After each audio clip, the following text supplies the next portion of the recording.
He who has a why can bear almost any how. If you have a reason to do something, you'll go ahead and do it. If you can find a reason for you to keep going, especially when you procrastinate, you'll just end up doing it. It's like a video game. You don't randomly go and wander around the map. You wander around the map because you want to find a quest or you want to find some treasure. You're doing it for a reason. You don't wander around an empty map for fun. You do it for a reason. And it's the same thing with procrastination.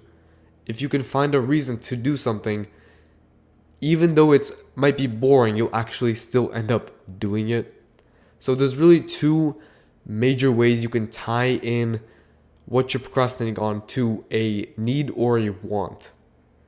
And the first one is a biological need.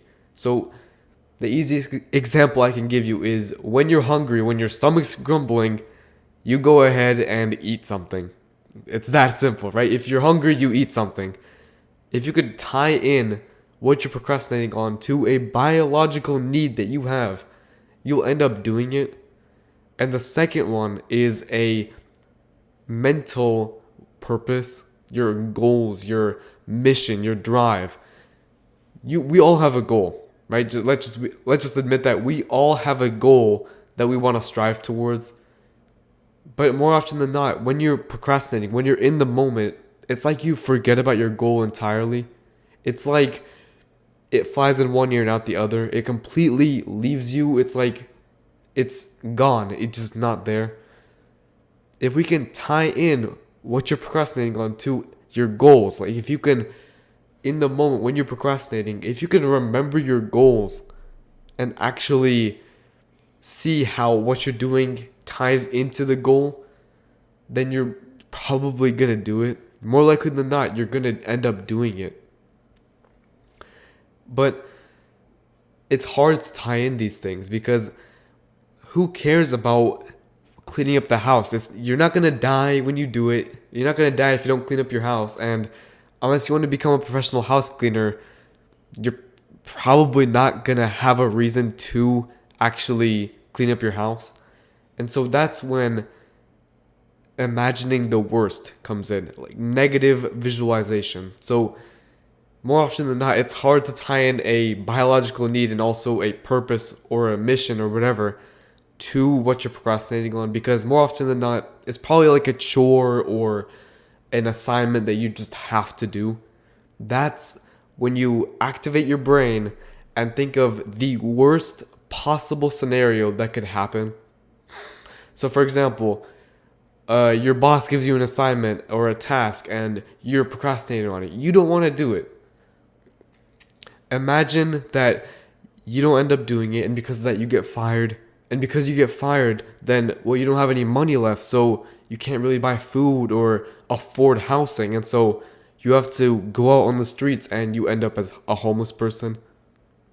You see that little negative visualization led to you becoming homeless. And this might lead to some anxiety, but the point is that you want to actually do it. You want to see a major reason to do it. Essentially, you want your brain to think, oh, if I do this thing, then I'm not going to be homeless. It sounds very negative, but it works. Honestly, more often than not, we don't have a reason to do something. That's why it's so easy to procrastinate on a task at work or an assignment at school, because you're not going to die if you don't do it, and more often than not, you probably don't see your goals or your purpose as doing this thing. And bonus points, by the way, if the person who gives you the assignment or task is insufferable. So essentially, you're getting an assignment or a task from someone that you don't like just for you to not have it any relation to your needs or your wants. That's why you procrastinate. You don't have a reason to do it. So use that negative visualization and see how it either affects your goals or your livelihood.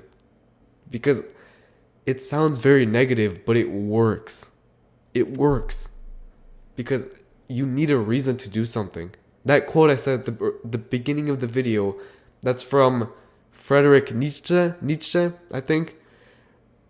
It means that if you have a reason to do something, if you have a why, you can bear almost any how. You can go through whatever life throws your way if you actually have a reason to do something.